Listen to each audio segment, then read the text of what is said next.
இன்றைக்கு ஆண்டவருடைய பிள்ளைக்கு ரொம்ப ஞானம் எதில் வேணும்னா, இந்த சொந்தக்காரங்களுடைய விஷயத்தில் ரொம்ப ஞானமாக நம்ம நடந்துக்கணும். நிறைய பேருடைய வாழ்க்கையில் இந்த கட்டுகளே என்ன அப்படின்னா, இந்த சொந்தக்காரங்களே ஒரு பெரிய கட்டு, சொந்தமே ஒரு கட்டு. இந்த உறவு விட்டு போகக்கூடாது, இந்த சொந்தம் விட்டு போகக்கூடாது. இல்லை, உண்மைதான், சொந்தங்கள் சேர்ந்து இருக்கிறது, ஒரு கல்யாணத்தில் பார்க்கறது, இதெல்லாம் நமக்கு ஒரு பெரிய சந்தோஷத்தை கொடுக்கறது உண்மைதான். ஆனால் ஒன்று நினச்சிக்குங்க, இந்த சொந்தக்காரங்களை நம்ம சரியாக கையாளலைன்னா, நீங்கள் ஞானமாக கையாளலை அப்படின்னா, இந்த சொந்தக்காரங்களால் ரொம்ப பெரிய பாடுகளை நீங்கள் படுவீங்க.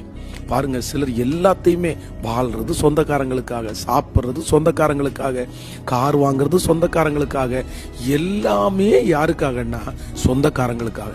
இவங்களால நிம்மதியா தனிப்பட்ட விதத்தில் ஒரு முடிவு எடுக்கவே முடியாது. ஒரு ஆலயத்துக்கு போக முடியாது, இல்லைன்னா இவங்க நினைச்ச நேரத்துக்கு இதை அவாய்ட் பண்ண முடியாது. ஏன்னா அந்த சொந்தக்காரங்களுடைய கட்டு இவங்களை ரொம்ப கட்டி வச்சிருக்கும். இந்த மாதிரி ஒரு சூழ்நிலை நீங்கள் இருப்பீங்கன்னா, தயவு செய்து நீங்கள் ஞானமாக வெளியே வந்துடுங்க. உங்கள் வேலையை உங்களால் ஃப்ரீயாக பண்ண முடியல, உங்கள் குடும்பத்தை உங்களால் பார்க்க முடியல, நீங்கள் நினச்சா ஒரு காரியத்தை செய்ய முடியல, அந்த இடத்துல சொந்தக்காரங்க தடுத்து நின்று அவங்களுடைய கண்ட்ரோலில் அவங்களுடைய யோசனையின்படி நீங்கள் இருக்கிறீங்க அப்படின்னா, உங்களால் சுயமாய் வாழவே முடியாதில்ல. அது ரொம்ப டேஞ்சர் இல்லை? எப்படி நம்ம இன்னொருத்தருடைய கட்டுக்குள்ளே ஒரு நன்மையாக ஒரு காரியத்தை அவங்க சொல்கிறாங்க, ஒரு ஆலோசனை சொல்கிறாங்கன்னா தப்பு இல்லை. ஆனால் சொந்தக்காரங்களை விட்டு விடுபடவே முடியாத அளவிற்கு, தன்னுடைய மனைவியை வெறுக்கிற அளவுக்கு, கணவனாரை வெறுக்கிற அளவுக்கு, குடும்பத்தை வெறுக்கிற அளவுக்கு சொந்தக்காரங்க இப்படி உங்களை கட்டி வச்சிருப்பாங்கன்னா, தயவாய் ஆண்டவருடைய பிள்ளைகள் ஞானமாய் வெளியே வரும்படியாய் ஆண்டவர் உதவி செய்வார்.